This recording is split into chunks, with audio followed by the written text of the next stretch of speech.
ओम शांति।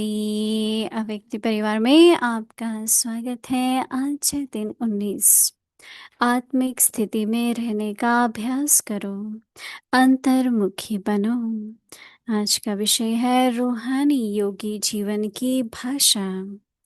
अव्यक्ति शारी अंतर्मुखी आत्माएं 3 प्रकार की भाषा के अनुभवी होती हैं। पहले नयनों की भाषा, दूसरा भावना की भाषा, तीसरा संकल्प की भाषा। यह 3 प्रकार की भाषा रूहानी योगी जीवन की भाषा है। जितना जितना आप अंतर्मुखी स्वीट साइलेंस स्वरूप में स्थित होते जाएंगे, उतना इन 3 भाषाओं द्वारा सर्वात्माओं को अनुभव करा सकेंगे। अब इसी रूहानी भाषा के अभ्यासी बनो। अभी हम मोहिनी दीदी से सुनेंगे।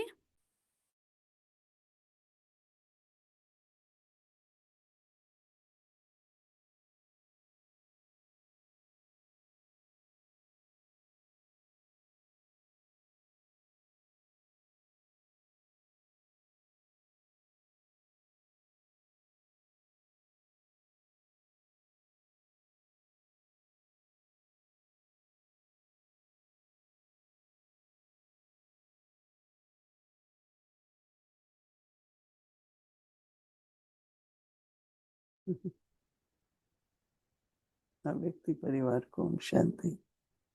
ओम शांति सबको।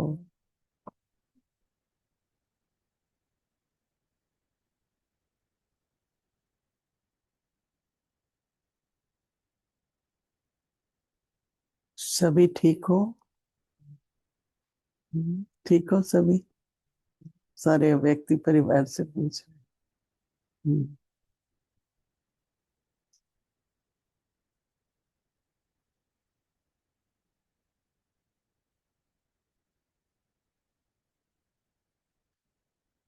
हम बहुत सौभाग्यशाली थे। जब ज्ञान में आए तो हमारी जो सब दादियाँ थी वो हमारी टीचर्स थी, और दीदी मनमोहिनी दिल्ली में हम सब की मुख्य थी। तो कई प्रकार की शब्दों में भी अभी तो बहुत तरह के अनुभव हुए हैं, पर हर शब्द की इस तरह से बोलो, ये शब्द नहीं बोलो, ये ब्राह्मण भाषा नहीं है। तो कभी तो ऐसा लगता था कि हमारी डिक्शनरी बहुत छोटी हो गई है, कुछ ज्यादा शब्द ही नहीं रहे बोलने के लिए। तो अच्छा भी लगता था, पर बहुत अच्छी शिक्षाएं। आजकल ज्ञान तो मिलता है, पर शिक्षाएं जो हैं वो दादियों ने दी, और इन शिक्षाओं से हम बड़े हुए। क्योंकि उस समय जो भी हमने सीखा वो आज हमें अपनी सेवा में, संबंधों में हर प्रकार से काम आता है। अभी तो हर बार एक लाइन भी बोलते हैं तो सोचते हैं इस तरीके से कहा होता तो और अच्छा होता। क्योंकि जो भी बात कही जाती है वो दिल को लगे, रियलाइजेशन हो। किसी ने कहा मुझे, मेरी तो कोई नहीं सुनता है। तो मैंने कहा क्यों नहीं सुनता है कोई? होना तो ऐसे चाहिए कि मेरी सब सुनते हैं।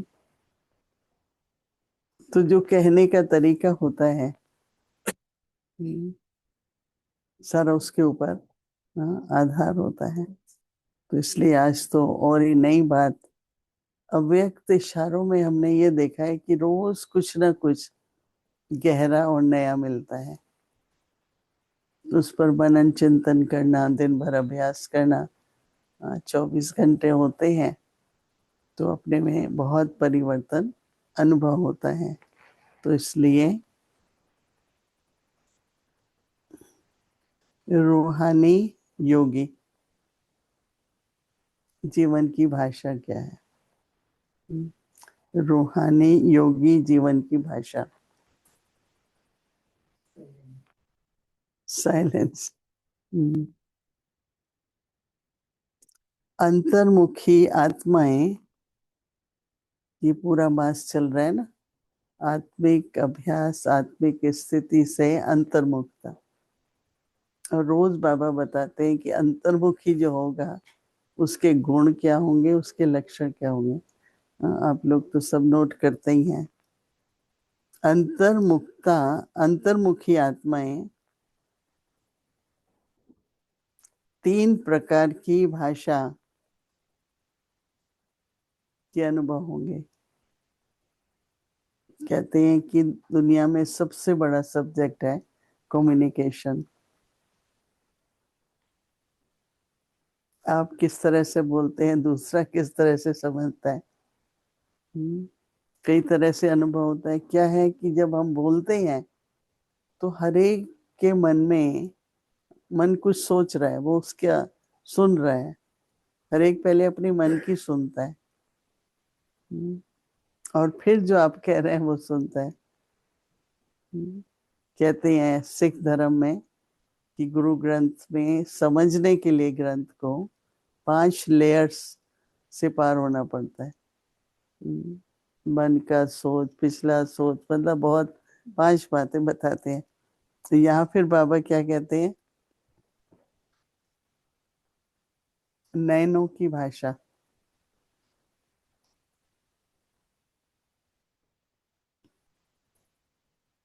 पहले पहले मुलाकात होती है, चाहे दृष्टि का जिनको ज्ञान नहीं तो भी तो देखते ही है ना एक दूसरे को। कोई भी कोई मिलेगा तो देखेंगे, दृष्टि है ना। तो आजकल बाबा ने कितने अभ्यास दिए हैं, आत्मिक दृष्टि, अंतर्मुखता से, रूहानियत से। नैनों की भाषा, भावना की भाषा। कई बार हम कुछ कह देते हैं, फिर कहते हैं भाई ये तो ठीक नहीं है, तो उसको कहते हैं भाई मेरी भावना और थी, मैंने आपको बोला कुछ और है। तो वहां भी क्यों फर्क पड़ जाता है। भावना भाषा में आनी चाहिए। तो तीसरा बाबा कह रहे हैं संकल्पों की भाषा, बहुत पावरफुल है। दादी हमको सिखाती थी, दादी जानकी, कि सोच के सोचो। सोच के सोचो। सोचने के बाद ये नहीं सोचो मेरे को ये नहीं सोचना चाहिए। इतना ध्यान अपने संकल्पों पर देना है। तो बाबा कहते हैं कि ये 3 प्रकार की भाषा रूहानी योगी जीवन की भाषा है। जितना जितना आप अंतर्मुखी, अंतर्मुखी होगा तो क्या होगा? स्वीट साइलेंस स्वरूप में स्थित होते जाते हैं।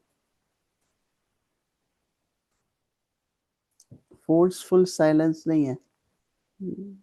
कई बार साइलेंस में भी बहुत बोर हो जाते हैं, नहीं, ये स्वीट साइलेंस है। अंतर्मुखता में स्वीट साइलेंस रूप में स्थित होते जाएंगे, उतना ही इन 3 भाषा द्वारा सर्व आत्मा को अनुभव करा सकेंगे। अब इस रूहानी भाषा के अभ्यासी बनो। प्रैक्टिस क्या करनी है? कल शाम तक इस पर एक्सपेरिमेंट करो। पहले तो अंदर में स्पष्ट करो कि है क्या, भावना की भाषा क्या है, नैनों की भाषा क्या है, और संकल्प की भाषा क्या है। इस तरह की भाषा से अगर हम व्यवहार करेंगे, संबंध रखेंगे, तो हाँ, एक दूसरे से जो प्राप्ति होगी ना, वो भी भिन्न प्रकार की होती है। समझ रहे हैं सभी ना? तो मनन करना, फिर दिन भर थोड़ा अभ्यास करके, फिर देखो, एक्सपेरिमेंट भी करो।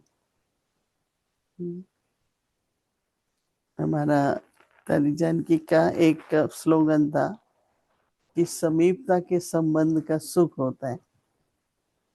तो बहुत कहती थी कि हमारे संबंध बहुत समीप होने चाहिए, संबंध का सुख होता है।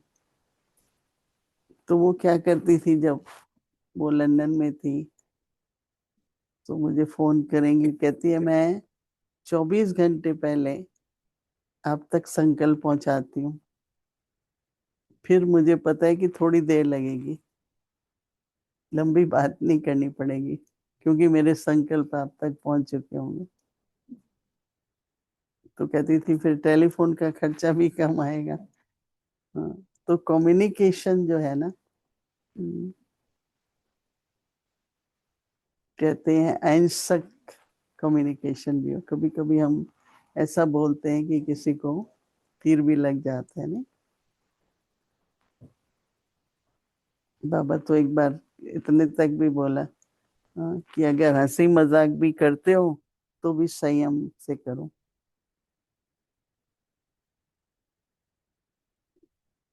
बहुत बड़ी कहावत है, कि तलवार का घाव भर जाता है, पर जो वाणी से घाव लगता है ना, उसको भरने में बहुत टाइम लगता है। कभी भी ऐसा शब्द किसी को कह देते हैं, किसी की हिम्मत न जाए, उसका उमंग उत्साह बढ़े। तो दीदी मनमोहिनी हमको कहती थी, हर बोल वरदानी बोलो। एक बार मैं और दीदी किसी को देखने गए, तो मैंने ऐसे ही कुछ कहा, बोला ये वरदानी बोल तो नहीं है, बस जो भी, ये वरदानी बोल तो नहीं है। फिर जब वहां से बाहर निकलते थे, तो मैं कहता, दीदी क्या है, ये वरदानी बोल नहीं तो क्या बोले? तो वो सिखाती थी, इस तरह से बोलो। किसी को हमने कहा, अच्छी बहन थी, अमेरिकन बहन थी, किसी कारण से उसको थोड़ा मुश्किल लगता था, तो मैंने कहा भाई थोड़ी शक्ति की जरूरत है, या शक्ति कम है, कुछ ऐसा। उसको बहुत बुरा लगा। मैंने कहा मैंने तो ऐसा कुछ नहीं बोला, मैंने तो और ही सच्चाई से, दिल से, अच्छी भावना से बोला। फिर मुझे ख्याल आया, कि कुछ ऐसा कहना चाहिए था जो कंस्ट्रक्टिव हो। अभी मैं हर शब्द बोलती हूँ ना, पहले कंस्ट्रक्टिव है। नहीं, एक बार दादी प्रकाश पढ़ी का था ना, मीठा बोलो, धीरे बोलो, और कम बोलो। हम्म, सोच के बोलो। नहीं, तो अभी इस भाषा के ऊपर, वाणी की भाषा में भी तो भावना आएगी ना, तो इसलिए सभी होमवर्क करना। ठीक है। ओम शांति।